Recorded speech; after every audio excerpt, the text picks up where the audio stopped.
নমস্কার বন্ধুরা, প্রত্যাশা অ্যাগ্রো ফার্মে তোমাদের স্বাগত। তো সামনে যে মুরগিটা তোমরা দেখতে পাচ্ছ, এই যে মাথায় ঝুঁটিওয়ালা, এই মুরগিটার জাতটার নাম হলো পুলিশ ক্যাপ। আসলে পুলিশের টুপি যেভাবে থাকে সেই ধরনের অনেকটা দেখতে বলে এটাকে বলা হয় ক্যাপ। যেহেতু মাথায় ক্যাপ টাইপের দেখতে আছে ঝুঁটিটা, তাই একে বলা হয় পুলিশ ক্যাপ। তো এই মুরগিটা, তো যে কারণে আজকের ভিডিওটা করলাম যে তোমরা যারা মুরগি বা ডিমের জন্য ফার্মিং করছো, তোমরা সেই ধরনের মুরগি চাষের সাথে সাথে একটু ভিন্ন প্রজাতির মুরগি যদি একই সাথে পালন করো, তাহলে কিন্তু সেটা খুব লাভজনক হবে। যেমন হয়ে গেল এইটা পুলিশ ক্যাপ। এছাড়া তোমরা সিল্কি রাখতে পারো, তোমরা করকনাথ রাখতে পারো, অ্যাসিল রাখতে পারো।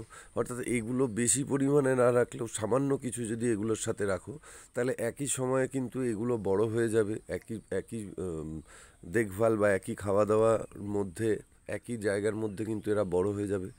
আর এগুলো কিন্তু অপেক্ষাকৃত দাম অনেক বেশি থাকে মার্কেটে, এগুলোর চাহিদাও আছে।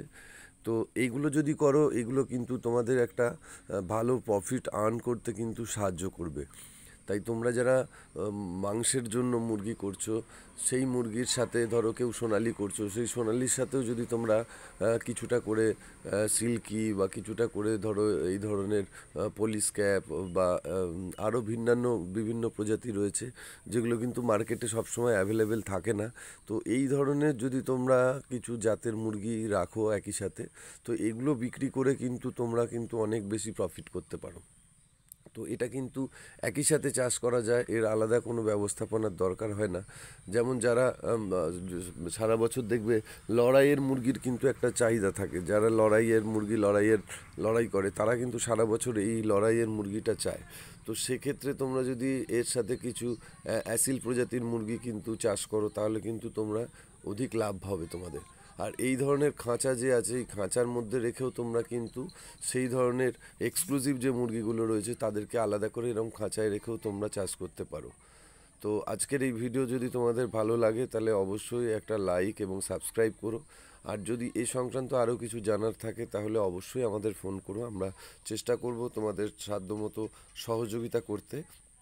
তো এই যে খাঁচাটা তোমাদের দেখানো হচ্ছে, এই খাঁচাটার মধ্যে কিন্তু তোমরা সামান্য পরিমাণে বা অল্প কিছু পরিমাণে 50টা কি 60টা কি 100টা এই ধরনের একটু এক্সক্লুসিভ প্রজাতির কিন্তু মুরগি তোমরা এর মধ্যেও খাঁচাতেও চাষ করতে পারো। কম পরিমাণ যদি মুরগি হয়, সেক্ষেত্রে এই ধরনের খাঁচাতেও কিন্তু তোমরা চাষ করতে পারো। তো এটার কিন্তু তোমাদের কাছে খুবই লাভজনক হবে। তো এই ভিডিওটা আজকে এই কারণেই করলাম, যাতে তোমরা একসাথে টোটাল কাজটা করতে পারো।